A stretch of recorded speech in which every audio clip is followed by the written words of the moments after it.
All right, we now welcome to Theater and College Hoops, one of the best bracketologists out there, analyst, U.S. Basketball Writers Association member, and from bracketeer.org, we got Rocco Miller. Rocco, thank you so much for spending some time with us. Welcome to the program. How has your off season been? It's been a couple weeks since UConn cut down the final nets. What's been going on with you?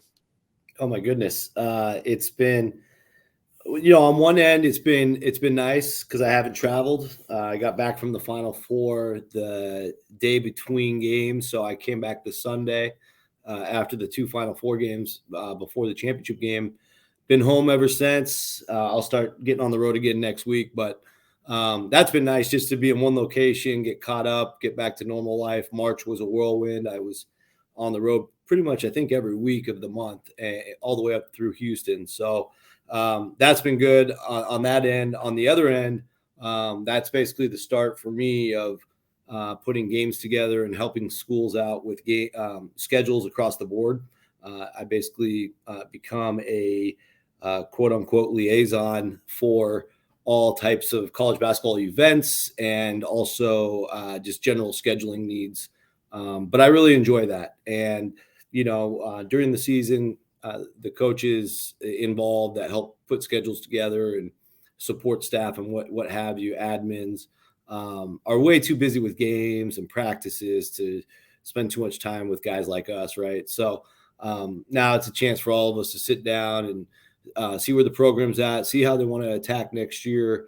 There's just, we'll get into this later, but there's just so much going on with the transfer portal for most schools, like 80% plus, that really impacts scheduling decisions or scheduling delays where we maybe don't want to finalize a game because we want to see if so-and-so gets a player or two or not.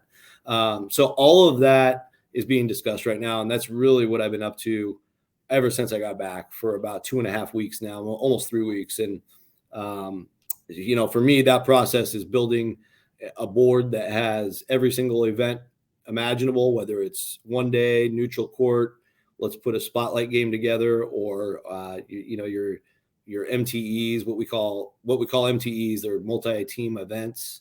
Those come in all shapes and sizes with the new NCAA rules. So yeah, man, it's there's a lot going on, but I love it. I can't get enough of it. I'll spend all hours of the day talking to teams from any league, whether it's the NEC, the SWAC, or the Big Ten. Doesn't matter to me. I just love the game, and I love all 32 leagues.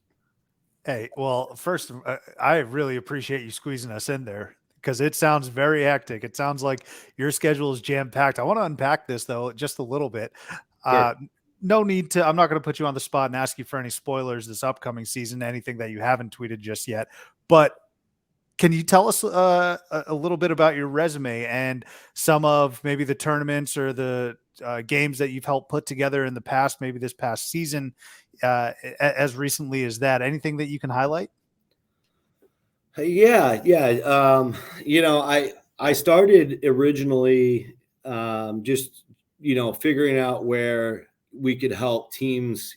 So I'm out of the Bay Area, so we have some really good programs locally, like St. Mary's, probably the most nationally known program at this point from a West Coast Conference standpoint. But San Francisco is a school I lived by for a number of years since I've moved to the Bay Area. Don't live by them anymore, but we're all very tight, good family there. And I've become close with Santa Clara. And so those are 3 programs for an example where everything is a lot more strategic from a scheduling standpoint in terms of what type of team they want to play, their net, et cetera. And from a foundational standpoint, those conversations started years ago in helping them just, not that I was directly telling them who to play. That's not how it really works. I basically do what I call a needs analysis and figure out what type of schedule they want to build. And then I start recommending teams based on a variety of factors and models that are out there. And teams, and I'm talking to coaches from ideally all 32 leagues. Now I definitely am. Back then I was kind of just trying to swim upriver and figure out who to call. But now it's getting to a good point because of the fact I did that in the beginning. And so I remember one of the ones I'm probably most proud of is in 2020 or 2021, I guess it was, because 2020 is the year we got through a normal year and then they canceled the tournament. But 2021, we had a lot of games where a team or two would be shut down for COVID for 2 weeks. And, I was tracking which teams were available and which teams were shut down. And on a Sunday night, I knew Western Kentucky was scrambling for a team to play. And I just kind of did the math without really knowing anybody, based on a team that Houston was supposed to play and they were not going to be available. And I quickly talked to one of their ADs at WKU. We got phone numbers attached. And by Tuesday night, less than 48 hours later, we had not only a game between Western Kentucky and Houston. This was a really good Western Kentucky team with Charles Bassey. If you remember him, he was awesome. Oh, yeah. And got it on ESPN too. And not only that, it was in February where WKU is like a fringe bubble team with zero opportunities out of Conference USA to make a case for an at-large. And all of a sudden, boom, we got them an opportunity. So that to me like drills a bullseye into my passion, helping teams that I believe are good enough, that belong, but just don't get the opportunity. And they got the opportunity. They got beat by 24, but that's not the point. They got the opportunity. So that one really always stands out. And not only that, but just to be able to turn my own TV on and see that game actually happen kind of made it a lot more real for me. And then it gave me like a lot more confidence to just go out and talk to, doesn't matter who it is, high major, low major, mid major. Let's just start being smart. And, quite honestly, the net era has provided a lot of opportunity for power schools to not schedule hard. And I think that's really sad. It's something hopefully we can address down the road, hopefully sooner than later. But, there's all these different tiers of teams, in my opinion. You could have one league in the ACC, for example, where Duke and Carolina can play anybody they want to. It's totally up to them. But if you're like a Wake Forest 2 years ago and you miss out on the tournament because you had the 341st strength of schedule, you're going to have some agita about that. And the next year, you're going to go out and play some good games. So what did we see from Wake Forest last year? They go out and schedule Georgia in a home and home. They schedule Rutgers in a home and home. They play a lot of other decent events. And they missed the tournament again, but it wasn't because of the schedule. Yeah. And now we saw last year Clemson. They end up with 342 ranked schedule. And I'm not going to give you Clemson's schedule right now, but I'm telling you, they are working their butts off to get a good schedule next year. So there's all this like undercorrection, overcorrection stuff going on. And, I just wish there was a direct part of the formula that, wouldn't reward teams for beating bad teams by 30 and maybe reward more teams for playing a tough game and only losing by 4. But sadly, the Nets kind of proved out to be you're rewarded for beating the crap out of people. Yeah, it's fascinating stuff there, Rocco. And speaking of Wake Forest, I remember a couple of years ago, I want to say it was a shock, but at the same time, it's kind of like, it's Wake Forest. They lost that first game of the ACC tournament to Boston College, and that was kind of the nail in the coffin. I think everyone was saying all Wake has to do is maybe secure 2 to 3 wins in the ACC tournament, and then they got that first round knockout in the ACC tournament. And then even last year, I remember saying, I was like, look, a lot of people are clamoring about Shire's first year at Duke, and then Carolina coming in at preseason number 1. And again, this was in November, I think, even prior to Thanksgiving when they went into Madison and won that game. And I was saying to myself, look, Wake Forest might be a player here. Now, both them and Wisconsin kind of fizzled towards the end. But it's just fascinating how you broke that down. Yeah, no, I'm with you. And I think, we'll never know if I'm 100% right, but historically, there's never been a team that close to the bubble that can get in with a 340. We've seen Drake get in with a 304, but that was so different because they're out of the Valley and they had a top 10 net team in their league that year in Loyola Chicago, and they beat them once. And you have such limited sample size in a league like that. And then you saw Rutgers get in last year, the 2022 year. They got in both years. They got left out this year, but they got in 2022 in the play-in with a 300-ish resume. But their resume was so unbelievably unique because there were 7 bona fide Big Ten tournament teams above them, and they beat all 7 of them. And I thought, you have to, when you look at teams and you're comparing teams, you have to look at the overall story that they're bringing to the table, especially when you're at the bubble. So, that gave Rutgers a really good story and a reason to push for them to get in. And again, they weren't down there in the 340s like Wake was or Clemson this last year. So for me, I thought Wake last year and Clemson this year were both drawn dead. They were both, to me, they were both drawn dead, and they had to win those ACC tournaments. I was pulling for him because I always like fresh juice in the tournament. And I mean, look, Wake Forest is a basketball school. Clemson is not, but I would have loved to see Brad Brownell punch his ticket. But Rocco, he is, I'm sure. Yeah. And I'm very curious here. How does one get into this line of work? I think it's really important for me to allow my guests to share their personal stories and their personal journeys. Can you take us back? I don't know how long it was when you realized, hey, this is something that I want to pursue, or maybe you married it with one of your other interests. Can you just take us behind the curtain? That's a great question. So, yeah, I mean, the as far back as I can remember, I guess all the way back since I was a kid, college basketball has been different for me than any other sport, just from a national standpoint. I grew up in Seattle, Washington, where when I was a kid, we had 2 Final Fours in '89 and '95.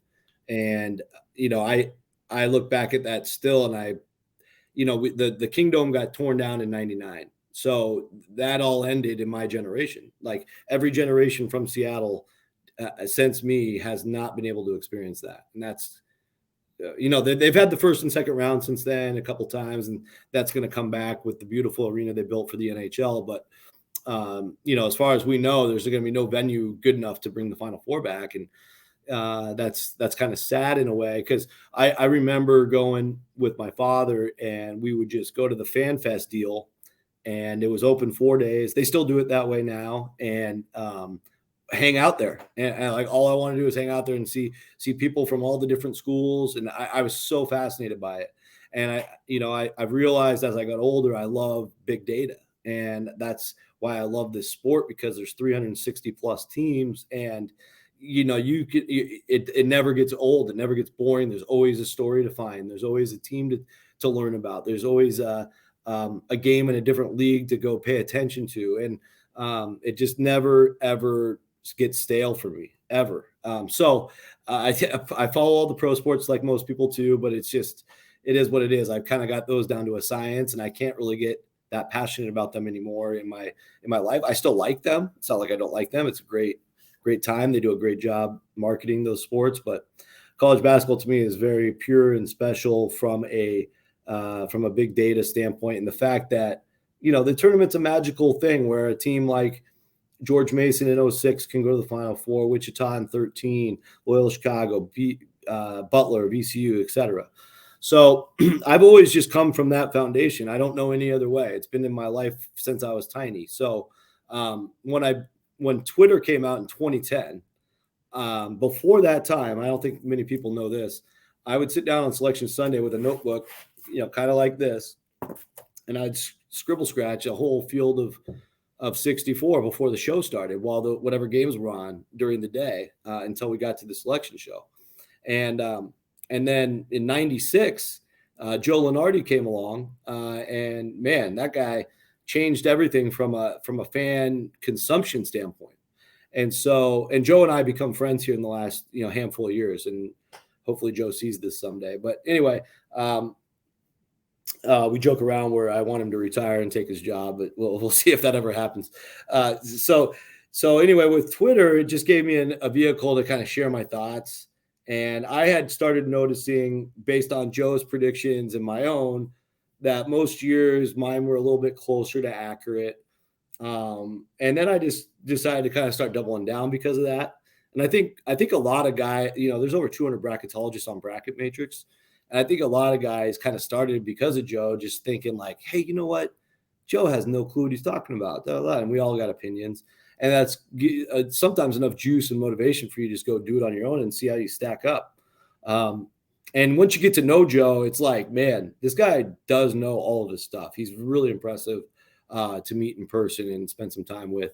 But being on ESPN and all that, there's different requirements, and it's much different than some guy just running a website like me. So that to me, that's kind of how I got known, I guess. The Twitter account did well early on, and still building that year over year. So once Bracket Matrix came out, I think more people start picking up on me from random places, all over the country, and then just wanting to be closer to the sport and knowing some coaches to, when I started, I was like, you know what, I'm just going to start doing this from a media perspective because I want to be able to hang out, pregame, talk with the coaches.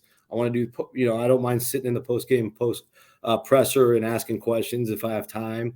I travel a lot full time for my career that I still have. And why not couple that with the opportunity to go to games at night and see, somewhere between 15 and 20 leagues a year. And that's always my goal every year. And so that's how I've just been able to kind of build all this. And I think my story and my perspective is different than most. So, that's definitely always part of the goal, is just to try to bring a different perspective and some analysis.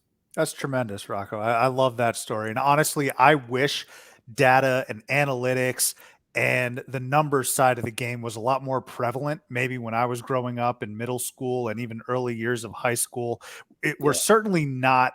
We're certainly far more advanced where we are here today in 2023 than, let's say, in 2006, 2007. And the reason I bring that up is because I kind of wish I was able to go to my parents and say, no, look, I can apply math, numbers, to quote you, big data, to something that I absolutely love watching in college basketball. So I feel like I may have missed the boat, but you're probably an inspiration. You, Lunardi, Jerry Palm, all these guys are an inspiration to a next generation of folks that really want to apply statistics and models and everything that's probably far out of my depth to the sport that we love. Yeah, no question. And I love the analytics as well. I'm not as, I can't go as far as Ken Palm. Ken's amazing. I've been lucky enough to meet him. But I use it kind of for what it's worth. And I try to take all this information and simplify it. So when I'm on, Field of 68 or any radio interview or podcast, I think it's important to not just talk in terms of quads or in terms of nets, because there's so much more to the process than that. There's an entire human element that builds this bracket every year. There's a group of 12 people, from 6 from high majors, 6 from low or mid majors, and trying to come to a decision on where teams belong. And so when I'm actually going through the process mid-season or all the way up to March, that's the way I go through it on my own. I take my own opinions out of it. I look at the data and I try to simulate a conversation that I think will go on in an actual committee room. And I think that's why I've done well, because you need to be able to present a case, take like, TCU or somebody, right? What do you like about them? What do you not like about them? Who was hurt when they lost? Who was available in that game or this game? And then once you have their story ironed out, then compare them to Creighton or compare them to Iowa State. Now, who do you like better?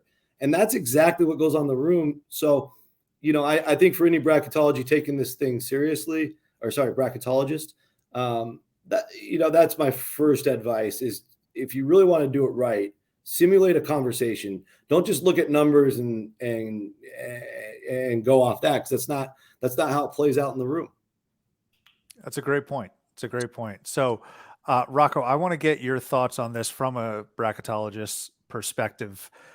Let me take you behind the curtain for me.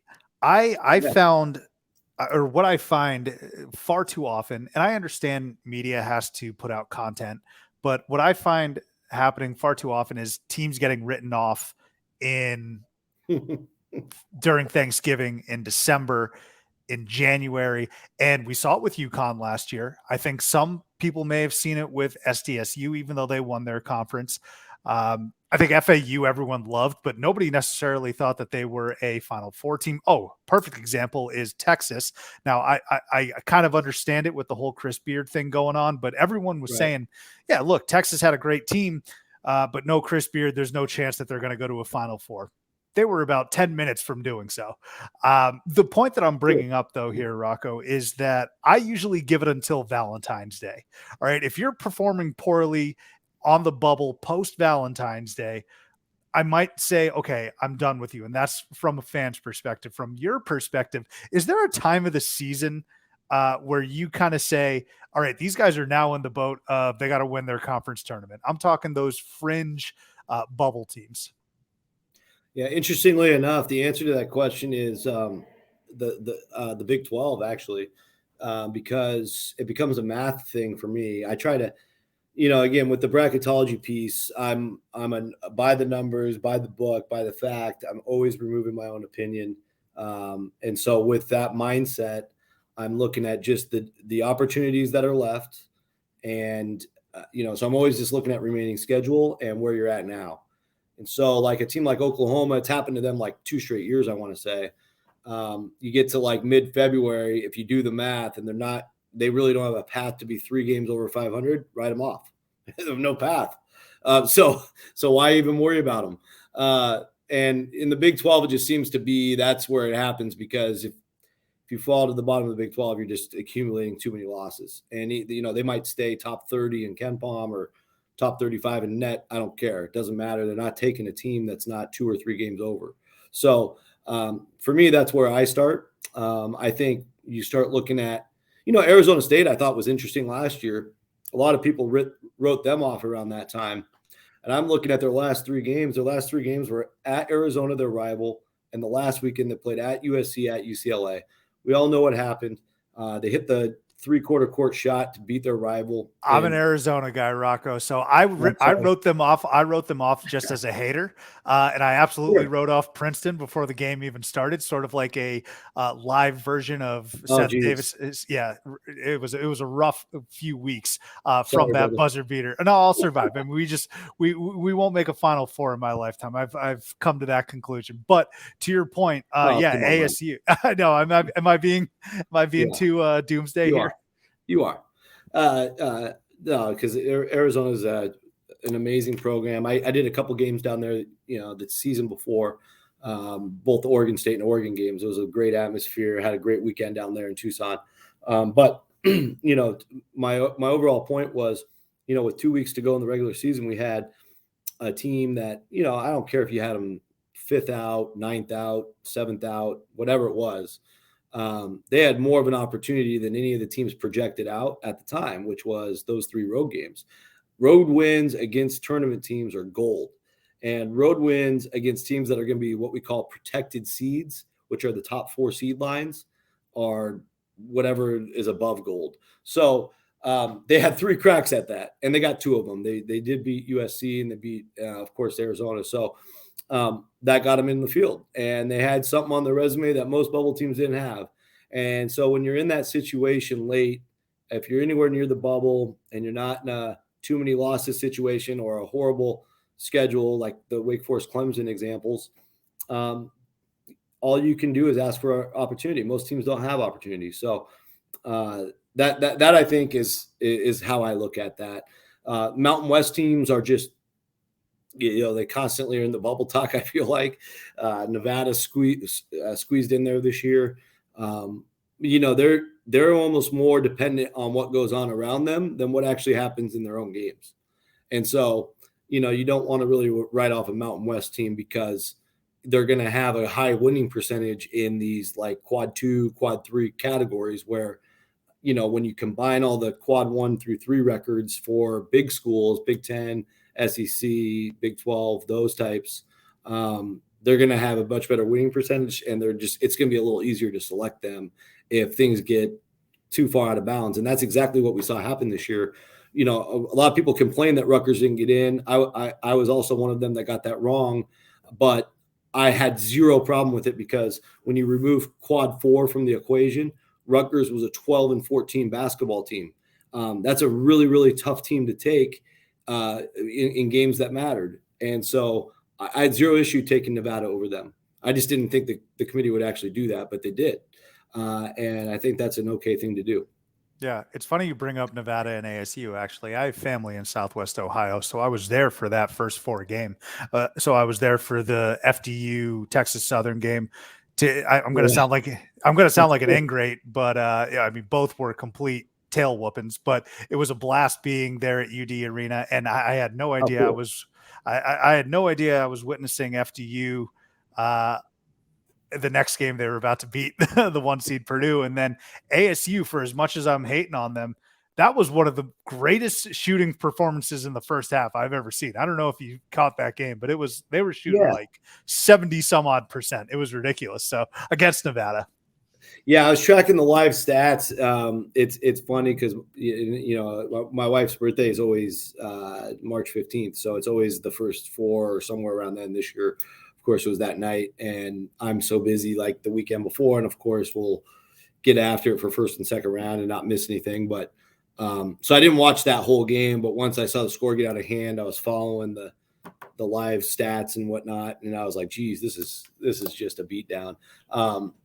But yeah, I mean, that is cool that you went, because I got to cover a Dayton Davidson game a few years ago, and it was just such a tremendous experience. The media guy they have over there at Dayton, he's one of the best in the business. I think he's part of the reason why they've done the first 4 there for so many years. He's been there for 3 decades, I want to say.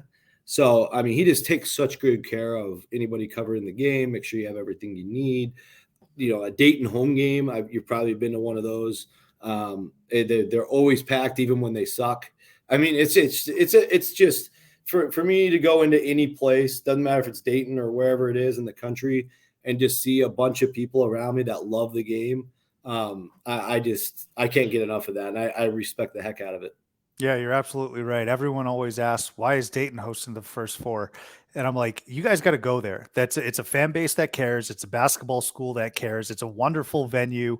And it's just, it's perfect. I love going there. And I remember a couple years back, I actually saw Obi Toppin grab one of the most graceful, majestic rebounds I've seen live. This was prior to COVID shutting everything down. So they were incredible. I was lucky to see Obi. Yeah, I mean that team, poor Flyers fans, but it was a great experience for sure there, Rocco. And we're going to get to some venues, some of your favorite ones here a little later, but I want to continue on some axes that I want to grind. So I talked to you a little bit about writing teams off. Here's another sort of topic where people draw their line in the sand. I want to get your thoughts on way too early rankings. So again, of course, Rocco, I understand people got to put out content, especially here in the off season.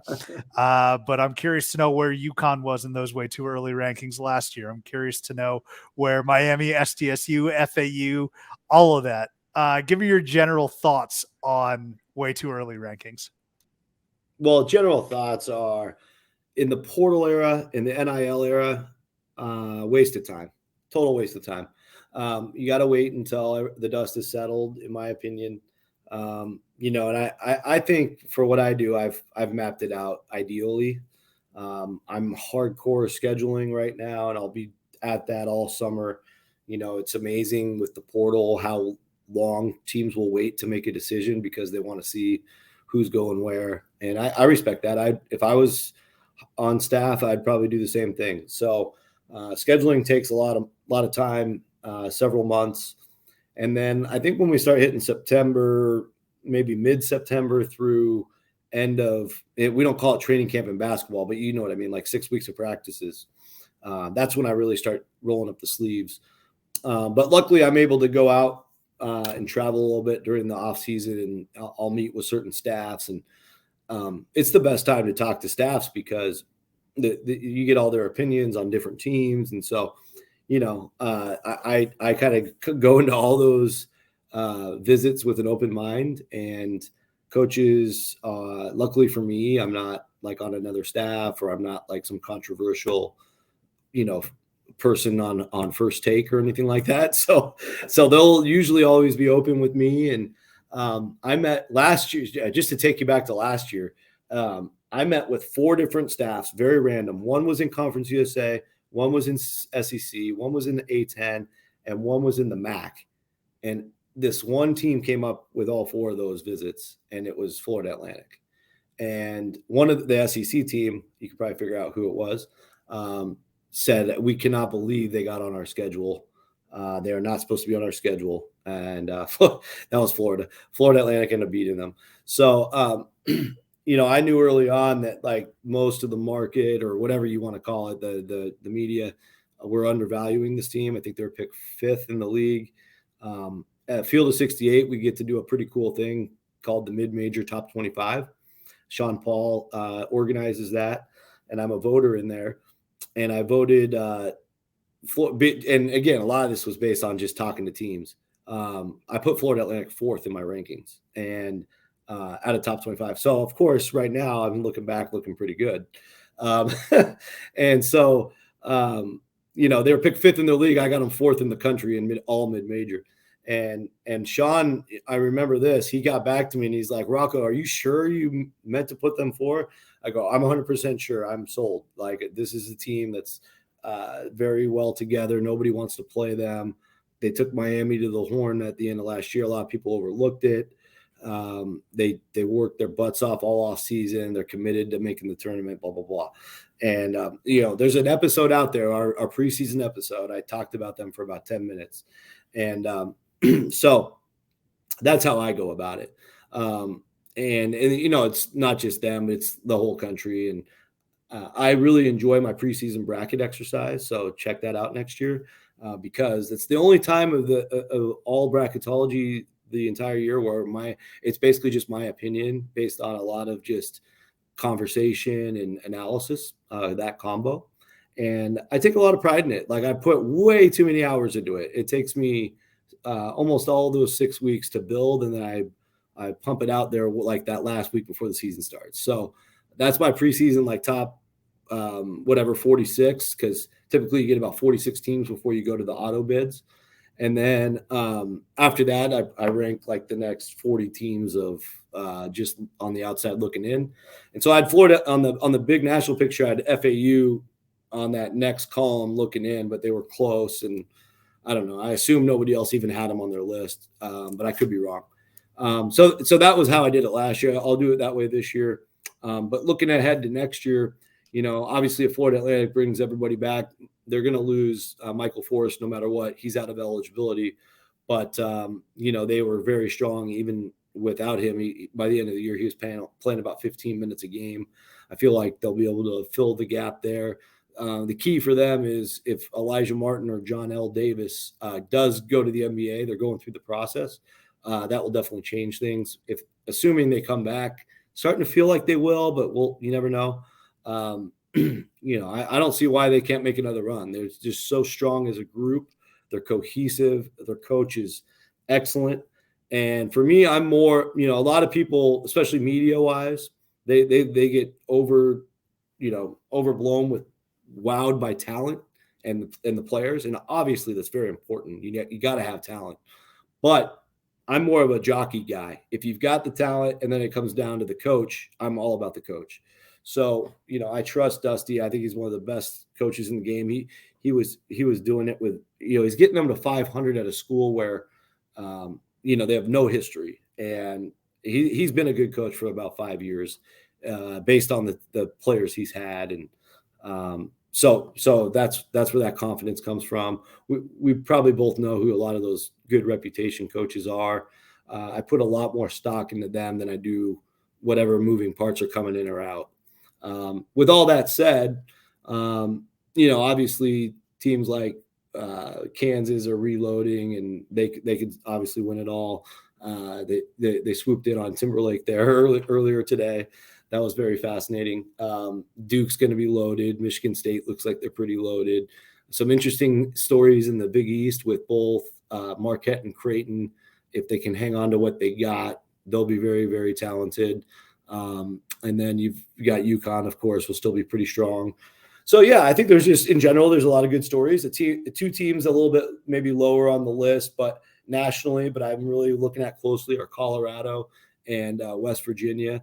I think they've done some amazing work with their rosters. So we'll see what Huggy Bear and Tab Boyle can do. But yeah, I mean, so far that's kind of where I'm at. There's just certain teams I'm very, very familiar with, and then there's others that I'm looking forward to just digging deep and studying a little bit deeper. Man, Huggy poached our guy Kirk Kriisa. But Right. yeah, he's there He's a in good fit, a Morgantown. good fit there. Absolutely. I'm looking forward to seeing him and Joe Toussaint there in the backcourt because I think Toussaint's coming back. But why don't we jump to this? I'm so glad you mentioned Colorado because that is on my list of questions. I want to talk Colorado, especially as a Pac-12 guy. Eddie Lampkin transfers to Colorado. Tristan Da Silva is back. KJ Simpson, who, and I know I keep interjecting Arizona, a former Arizona recruit when Sean Miller was there. I have tweeted that KJ Simpson is one of the best players that people do not know about. This kid is a stud in my estimation. And whether it's because he's on a program that may not get the national buzz that other schools do. Maybe it's because they play late there on the West Coast. But KJ Simpson, I think, is a stud basketball player. I mentioned those three. You got Tad Boyle, who's won a Coach of the Year. I think a couple actually in the Pac-12. Give me your handicap there on Colorado. Yeah, I mean, obviously, I really like what they're building here. I had them in the Pac-12 tournament. I went to Washington, so I'm also a Pac-12 guy. So, they knocked Washington out there in the 8-9 game. They gave UCLA a really good game until about 3 minutes to go in the quarters. But even in Boulder, they gave them a good game. Yeah. No, they could have easily won that one for sure. And UCLA was shorthanded with that. They were still getting used to life without Clark. I think that was their first game without Clark in that quarterfinal round. But, the kid I really like, so Simpson was out, and Julian Hammond, that guy, if you look at the data, and again, it's a very small sample size. I think Simpson missed 4 games, maybe 3. Hammond was phenomenal. Like, he was the best player on the court. Even in the UCLA game, I thought he was the best player on the court. And I'm very curious to see how, when they're both together, Hammond wasn't getting the minutes as much with Simpson available most of the year. But I think Tad's got to figure out how to get them on the court playing together, regardless of who the primary is, because I think Hammond's pretty special. And then I think, obviously, Da Silva, most of us out here in the West love him. He's a special player, just like his brother. Hadley is a very nice piece they're bringing back. The most intriguing piece to me is Jalen Williams' his little brother Cody, who's a 5-star recruit. I think he's the first 5-star Colorado's ever had in history. You just add those pieces to the already pretty solid mix. You mentioned Lampkin. If Lampkin can bring, what you saw as an Arizona guy 2 years ago in the tournament, that's a pretty determined and fierce player that is really impossible to match up with for other teams. Terrifying. So you add all that together, in my opinion, and you've got a team that can really do some serious damage, but it's all gotta come together. So that's Tad's responsibility. But I just really like all those pieces. And if they can keep everybody happy, with Lampkin at TCU, I heard there were some issues behind the scenes. So they're going to really have to just keep everybody happy. But I think Luke O'Brien has a nice depth piece, and we'll see if they can get anybody else. I really like what they've done. Yeah, I'm looking forward to the Buffalo season. Side note, I don't know if you've ever interacted with him, gotten to know him. Evan Batty was kind enough to jump onto the pod here I should say more than a couple months ago. But he is genuinely one of the nicest people I've ever interacted with. He is just so kind, and he's so uplifting and positive. Positivity is what I would associate Evan Batty with. I don't know if you've spoken with him. Yeah, so we chatted a little bit. He was in the 3x3U tournament that they do at the Final Four, in New Orleans, 2022, his senior year. And so between games, Tab Boyle was there courtside, watching him play, and it's really casual in that environment. I've gone to that about 4 straight years now, and And, I chatted with him a little bit, and super nice guy. But the moment that always sticks out for me about Batty was that moment with Stanford where Oscar De Silva, I think, was actually badly hurt from him. And he came over and the whole crowd was silent. And Batty started crying right there on national TV because he had, inadvertently caused harm on Oscar. And that game was in Boulder, I believe. And Batty's just bawling his eyes out. And you could just tell he's just such a genuine dude without ever meeting him. Just you watch that clip on YouTube if you don't know what I'm talking about. It was like, I know I tweeted about it in the moment, but you could just tell what kind of person he was. I watched Boyle's press conference after the game that day, and I was like, my God, this guy, he's just a really, really caring guy. And you can tell his teammates loved him. He loved his teammates. Just kind of a quintessential big teddy bear that you would love to have. Any team would love to have him. 100%, 100%. So I'm happy for Colorado because I'm sure it makes him happy. And I know he's one of the best ambassadors that school has had. Hey, why don't we shift to the Pacific Northwest, your area of upbringing, I suppose. Not going to talk about Washington. I had Eli Bucker on a couple months ago, so we talked a little Washington. Yeah, good. But I want to talk Gonzaga, Rocco. Are we entering a window of transition potentially here for the Zags? Yes, and I think it's already been underway. When Lloyd went to Arizona, I think that was the start of it. And I'm really curious to see kind of how it plays out. Now, they just hired RJ Barsh from Florida State. He's a Pacific Northwest guy himself, and he's going to be the guy that helps get some players, keeps the talent level where it's been. So I'm curious to see where it goes. Coach Powell just took the job. He's the new head coach at Valparaiso. So that opened up a spot on the bench for Barsh.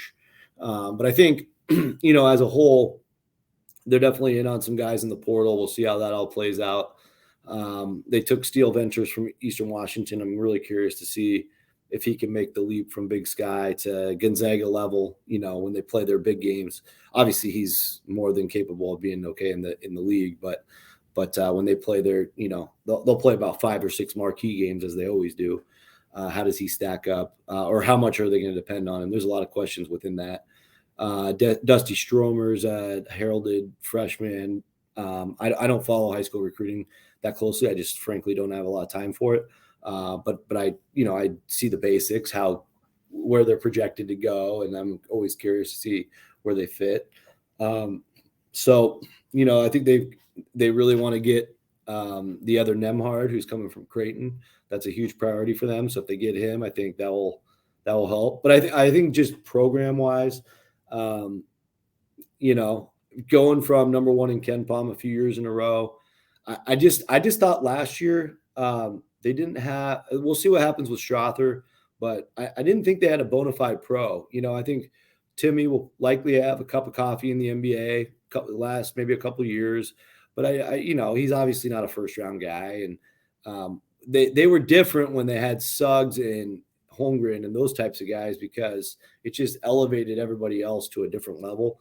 Kispert being the glue, during some of those years, and I just think they haven't landed like that elite level of player since. They thought they had it with Salas, but he's just more of a defensive guy, and I think he's now portaling. So yeah, I mean, we'll see. I just think they'll still be Gonzaga. They'll still be picked to win the league. They're probably always going to be top 20 good. Torvik's got them 17 right now.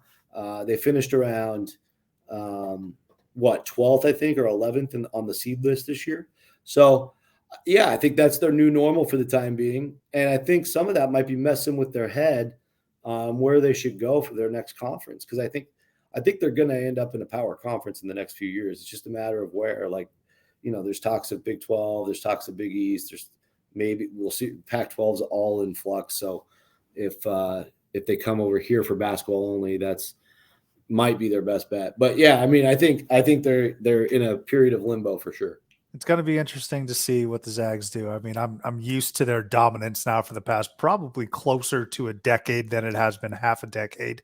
A couple title games, right, and all Yeah. the great players that they've ushered in through Spokane. But Yes. even this year, I didn't think. I mean, we saw glimpses of it throughout the regular season, and hell, they still made a Sweet Six, no, Elite Eight run. Excuse me. Elite Eight. Yeah. Elite Eight is where they lost to UConn, but Yeah. we'll see what happens there with Few and his men. I mean, and he's a long-standing head coach. Obviously, I want to straddle now to another long-standing head coach, or was a long-standing head coach, straddle between college basketball and the NBA. This is going to what I was saying in the beginning of the episode here, Rocco. I'm trying to talk a little bit about some of the untapped topics. Mike Brey. Mike Brey Yeah. is apparently going to join the Atlanta Hawks. Yeah. Thoughts on that? Did you see that coming at all? Not necessarily that he was stepping down from Notre Dame, and kudos to them for making a terrific hire in Micah Shrewsbury. I love him. But did you ever see? Did you see Mike Brey taking his talents to the NBA? Well, honestly, I didn't think about it that hard, but I think we all saw a couple weeks ago. Maybe I can't even tell you the time frame, but there was a couple days there where he was tied, and somebody had tweeted that he got the South Florida job, and so for a week there, I thought he was the new South Florida head coach. And obviously, South Florida and people had to come out and say, no, that's not a done deal. And then they end up getting Amir Abdul-Rahim, who I love from Kennesaw State. I was there courtside for the quarterfinal win over Queens. Got to know him very well. And I think South Florida is going to be wonderful next year with bringing those Kennesaw State players over. But with Brey, it makes sense. He had such a great run at Notre Dame. You miss a couple tourneys in a row these days at schools that have a lot of money and a lot of resources. It doesn't matter really who you are. You're probably on the hot seat. And, I think at Notre Dame, they were comfortable keeping him. Who knows what the timing was? They could have maybe had a good feeling about getting Shrewsbury or somebody high level like Shrewsbury, or maybe a Dusty May or somebody like that. And it was probably just a mutual parting of ways. It's hard to come back after that many losses, and they were clearly in a situation where the writing was on the wall this year. If you're Mike Brey, you kind of saw it when that video went viral on their last home game when he went to the linebacker for the first time. By the way, if you ever visit South Bend, go to the linebacker. It's amazing. It's featured in the movie Rudy. And he's doing a shot of Jameson there with all the fans. I mean, I thought that was pretty cool. And it just shows you he's at a point in his life where he feels good. He's achieved a ton. And he probably just wants to get down in some better weather. And I think that was his motivation to go coach South Florida. But he lands in Atlanta, and he's got an NBA role. He gets to stay involved in the game that way. Who knows? He can take it year by year from here if he wants to pivot to like a non-Power 6 head coaching job again, or maybe he just finds a nice niche in the NBA. You're around this game long enough, you end up building just a wide range of hundreds, if not thousands, of relationships, and it's just a way for him to stay involved. A little bit of a Duke connection there at Atlanta with Quinn Snyder and absolutely Brey as well. So yeah, that's a good call. I didn't think about that. Yeah. So, and look, Mike Brey and those Notre Dame teams, I think we all remember how great that run from, let's say, 2012, 2013 to 2015, 2016. A lot of folks forget that, yes, Wisconsin beat that unstoppable Kentucky team, but prior to that, Notre Dame probably should have beat them. That Matty Farrell, Bonzie Colson, those boys. They had that game won for a while. It was kind of tragic for them that they lost that thing. I remember that was like right when I moved to the Bay Area, and when I moved here, I moved in with some roommates, and I got invited to some I don't know, I guess it was like a house party where they've had a projector and they put the game on like this giant wall, like 4 stories tall, within an apartment complex. It was really cool. And I remember just looking up at this game. I'm like, holy crap. But anyway, yeah, never forget that game. I remember Notre Dame. I think don't quote me on this. A couple of minutes ago, they were up by 8 or something, and Something like that. Yeah. and lost an OT. I want to say. So yeah, I mean, they were that close. They were that close. Yeah, you were that close against. You got guys like Karl Anthony Towns, Devin Booker. That's a tall task, but it was an awesome game as well. So I mean, hat tip to Mike Bray. Hey, Rocco, you've been so great. I'm going to get you out of here on some quick hitters. Let's have a little fun here. Sure. I think a lot of people always ask, when I'm talking to players or coaches, I say, hey, what's the craziest upset you've seen? A lot of people ask that, but I want to know from you, from your perspective, what is the biggest shock you can remember seeing on Selection Sunday? Greg Gumbel's unveiling the teams, and you see that team at that seed line versus what you had projected. Can you remember a time where you were like jaw on the floor when a particular team and corresponding seed line was announced? Yeah, so 2016 Tulsa, 65th in Ken Palm. I wish I had the resume in front of me, but absolutely nobody had Tulsa on their radar. First 4 out, maybe first 8 out. I don't even know if we were doing that back then, even though it was only 7 years ago. We probably were, but they get an 11 seed. And, they had a respectable performance, lost to Michigan by 5, but it was just so out of bounds. Nobody was barely talking about them, and just a huge shocker as a whole. And then the other one, Air Force, and that one was 20. Where are we at here? 11, 10. Excuse me one sec. I got to get this right. I'm trying to think of 06. 06. So 06 Air Force. Unbelievable. Now, what was their resume? Well, they were 24-5. Okay, which is great. And I think that's why they got in. But they end up getting a 13 seed, which nowadays doesn't happen for at large.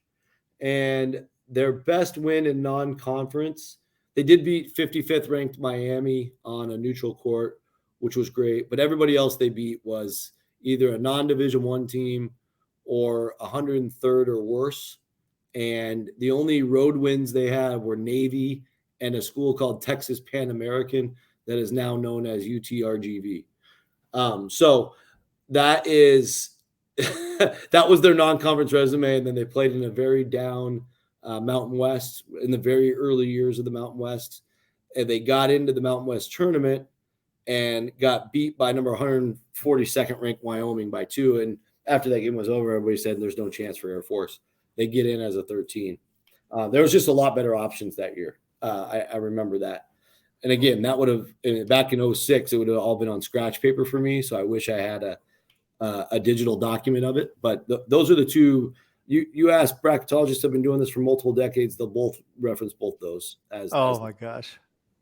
That is so funny because like we all know about the snubs. You even talked about Rutgers, whether or not they have a gripe, but it's just funny seeing some of these teams. You hear Gumbel say, and you're like, that's got to be a complete error right there. But that's funny. That's funny. Hey, we'll go back to this upcoming season. We'll keep it in the family. More wins next year, you think? Rick Pitino or Richard Pitino? Rick. All right. But it's tough because obviously Richard's in an easier league. But I just think Rick's he's already got a few guys, Jenkins and Quinn and guys from Iona to come over. We'll see how they translate. But I think I just, my gut says they're going to make a big splash or two still in the portal. And the guy is so wired differently to make sure that he's winning all the time. I don't care really too hard who his players are. Obviously, it's going to make a difference. Big East is going to be crazy next year. But I'm probably an underdog on that. But I am going to stick with Rick because I do think he's not going to accept losing at all. Look, New Mexico, it was another team I was rooting for. There's nothing like the Pit. And I think they were the last team last year to lose a game. They were. And then the wheels kind of fell off. So I'm really hoping that we can get both Patinos in the tournament. You're starting to make me second guess myself now, because I mean, with House and Mashburn back, they're going to win. They're going to win a good amount of games. And I like what they got Triple J in from Iona, so that was, that's going to be their roller and their rim to rim guy. So, New Mexico is going to be solid. St. John's will have a way tougher league to navigate, but I got to stick with my gut. I like that. I like that pick. Best environment you've covered a game in. Whew. Man, there's so many awesome. Final Four doesn't count, by the way. I know, and I don't want to. I covered the Sweet 16 this year and Elite 8 in the Garden, and I mean that OT game with Kansas State and Michigan State. Oh my God, was so amazing. I was on the floor, and I was there for the Elite 8 Florida Atlantic win over K-State with, the King of New York, Jalen Noel, and it was just the whole thing was unbelievable. But non-tournament, some of my favorites, I got a couple real quick. 2020, right before the shutdown, everybody talks about Dayton, everybody talks about San Diego State. Another team that really got screwed was East Tennessee State, who I thought had the goods and the resume, even if they didn't win the SoCon tournament, to be an at-large. They won 26, 27 games that year. The second to last game of the year, I flew into Asheville, North Carolina, rented a car, drove 2 hours to Johnson City, Tennessee, and watched a game for all the marbles against Furman. It was unbelievably electric. 5,200 something people at Freedom Hall going bananas, and high level SoCon action. East Tennessee State pulled it out. It was phenomenal. I just loved it. And then this year, I was just real quick, Rocco, tying this all together. That had to have been Steve Forbes' last year. There, yes, then, yeah, right? We're going all over the place. Wake Forest, Steve Forbes, Etsu. Yes. I love it. And when we talked about Wake earlier, I meant to say something about Forbes. Forbes, if you hear this, I love you. I did the Wake North Carolina game this year, so I finally got out to Winston-Salem. That was an awesome experience. Wake blew them off the court. Appleby broke the free throw record in all ACC history that night with 28 made free throws. So, it was just so cool. And that's just one example. I tend to get lucky and find one game a year kind of like that. This year I was at the atmosphere wasn't as good as it was later in the year, but I was at the Florida Atlantic UAB game in Boca, January 5th. Kids were still coming back from Christmas. I spent the entire day going to these like shops by the hotel in Boca, and I was like, "Hey, you're talking to store workers or owners and saying, do you know your basketball team is unbelievable?" And they're like, "What?" Like nobody had any clue. And it's like, okay, they're like at that time they were 15-1 maybe and 3-0 in the league. And I'm like, "There's a huge game tonight. If you get off work, just go to the game." Like. You're too kind, man. I think people knew, or college basketball fans should have known about FAU at that point. But I'm telling you, like your everyday local business owner near in Boca by the beach, like almost all of them had no clue. But it was really cool because after that win against UAB, came down to the end. John L, heck of a shot. The fans that were there and the students were amazing. Went bananas. I think there was a little bit of a court storm. That to me was, and then I saw it take off after that. After that, they had 3 Saturday games where they had fraternity parties in the parking lot. And I had met a lot of people on my trip that were texting me videos. And I was like, "Oh, I can't get enough of this. You guys are just having a dream run." And I just saw a school that's never really done anything in basketball flip into just an entire frenzy overnight. And it was so cool. I love those answers. Love those. And I'm glad you gave us some mid-majors. I know we get a lot of, folks that have been to big rivalry games, but Eastern Tennessee State and FAU, those wouldn't have been on my bingo card, but I love it. Hey, that's how I roll, man. I love it. I love it. Hey, so you've mentioned the Field of 68. I've had a few guests from the Field of 68 come on, which I've been very fortunate to have. Give me your starting 5 of Field of 68, guys, because I will be clipping this. I will be publishing it, and I'll probably be tagging them if that's okay. And of course, for our listeners, Field of 68 does have a lot of former great players, so those guys are excluded. I'm talking, your hosts, those that have not played high-level D1 basketball. Yeah. Well, I'll take the cheap answer, which is Carter Elliott. He played D2 at Albion in Michigan, I believe. So there's my first guy. And then it's hard for me because it's all just hearsay.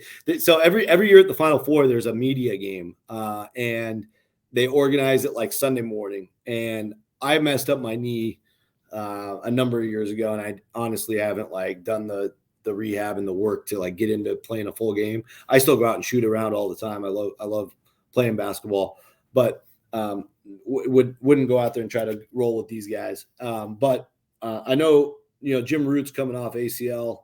He'll be good to go by next year. So Jim's on my team.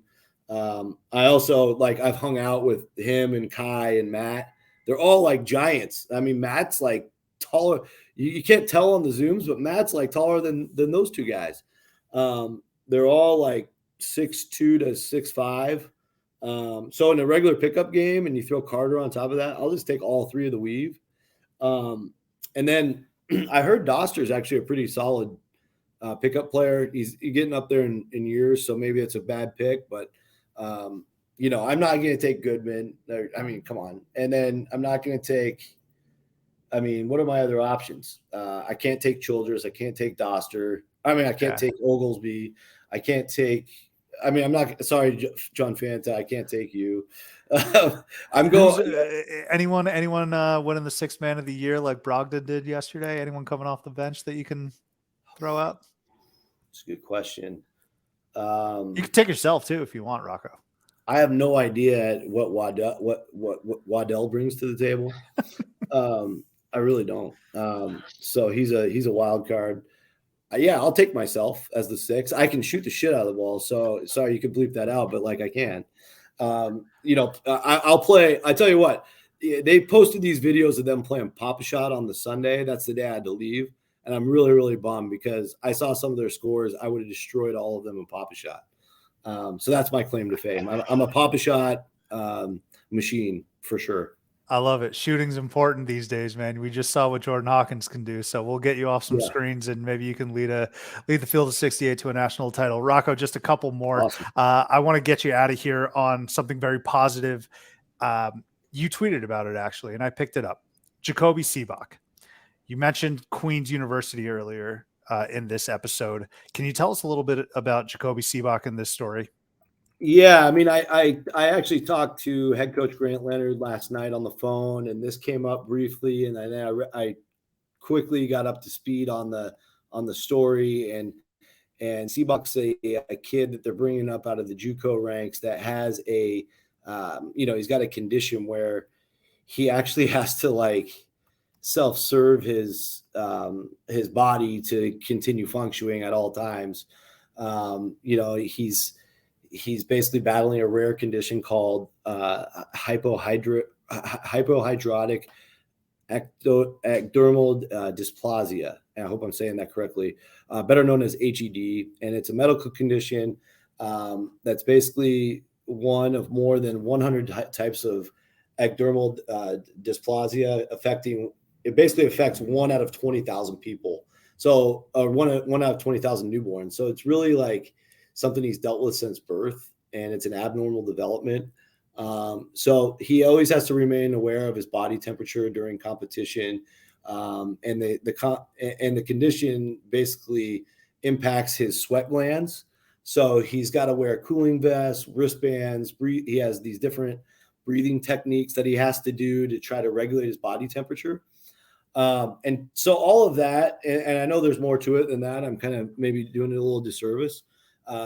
But for a guy to not only have to deal with that just to play the game he loves, but also do it at a high enough level where a really solid D1 program in Queens, who's on the up and coming list of programs that just joined D1, just completely blows me away. I think a lot of us remember Adam Morrison at Gonzaga back in the day doing insulin shots for his diabetes. And that alone was quite a bit. This just seems so much more complex. And, he's basically living game to game based on his condition and chasing his dream at the same time. I just blown away by it. And I think it's miraculous. And that's why I wanted to, give him a little extra attention today. Some great words there, Rocco. And it's funny, we spent majority of this episode talking about numbers, and you said it best. You said there's a human element as well. Well, this is taking it to an even bigger step in terms of the human element. Why do we love college basketball? For stories of triumph and overcoming. So I'm glad you were able to share that. Last bit that we do, Rocco, with all of our guests. You've been so kind to jump on and share these amazing stories and insight. We call this bring them up on stage. Is there someone that you can refer to me that I can DM, annoy, pester like I did to you the last few days to come on and share some stories? Anyone in your mind that you think would enjoy coming on to Theater and College Hoops? Well, before I give my answer, did somebody refer me? They did not. This was on my own volition. Because that's another thing. Hey, I'm honored by that. I'm honored by that. I'm honored that you jumped on, but if you were referred, I would have played the soundbite of this person referring to you. But this was just me pulling up from over half court. No, I love that. Have you guys had? Have you had? Who was I going to say? Have you had Waddell on yet? We did have Greg on, and I'm open to getting him back on. No, I just think he's funny, man. I love his personality. Let me see. Have you had, from a coaching perspective? Do you want like a real wild card? I'd love to hear it. If they got stories and you think they're willing to come on, absolutely. This guy's got the gift of gab. He's an assistant coach, but I think I could talk him into coming in. He's a real wild card. Unless you know the Texas, Louisiana area, you might not know him yet. But his name is Alex Hosleden. He's an assistant coach at Louisiana Monroe. Him and I had a steak dinner down at the Final Four, and I've known him over the years now. But the guy has the most unbelievable college basketball stories, and I've never heard him go onto a podcast. So. We tweet back and forth on DM and whatnot about just everything possible college hoops. And, if I'm not going to go mainstream, I might as well give you a super wild card like that. And I think you would enjoy getting to know him. No, I love that, Rocco. And I think it's important that we share assistant coaches' stories as well. We've had multitude of those. We've had Jeremy Pope, who just got a job down at UT Arlington. Yeah, we have Anthony Santos. We were lucky enough to chat with him. Yeah, Anthony's amazing. Chris Capco over there at USC, that whole tree, I think. We've had a few of those assistant coaches on because I think they have some amazing stories. Heck, I mean, he's more in the media space now, but Chris Spatola came on and chopped it up about his days at Duke. So, Rocco, I'm going to reach out to Alex. If you're all right with it, I'm going to drop your name, and hopefully we can get him on. No, you definitely should, and I can't wait to listen to that. Rocco Miller, thank you so much for the time.